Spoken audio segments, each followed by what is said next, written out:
আসসালামু আলাইকুম। রাসেল ভাই, কি লাগে পরিষ্কার করতেছো তোমরা? ভাই আমাদের জমি জমা যত আছে সব কায়া লাইতেছে ভাই।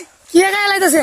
ভাই পানি বৃষ্টির বন্যার বৃষ্টির সব পানি এখন সব কায়ালতেছে জমি এই জমা। যে ধানের জমিগুলো ডুবাই লাইতেছে না? জি জি জি ধান সব কায়ালতেছে। ওরা এটা তো পরিষ্কার করার কথা মেম্বার চেয়ারম্যানের। ভাই আমাদের শুনে চেয়ারম্যান নাই কে ভাই? এই জন্য কি চেয়ারম্যান সবাই পরিষ্কার করতেছে না? হ্যাঁ ভাই হ্যাঁ। আসলে বড় কথা হচ্ছে টানা 2-3 দিন ধরে বৃষ্টি থাকার কারণে মানুষের ধানের জমিগুলা পানিতে তলিয়ে যাচ্ছে। এই বৃষ্টির পানি যাওয়ার মতো কোনো রাস্তা নাই, একটি খাল আছে, ভরাট হয়ে যাচ্ছে। তা এই জন্যই ধানের জমির মালিকগুলা সবাই মিলেমিশে এটি পরিষ্কার করছে।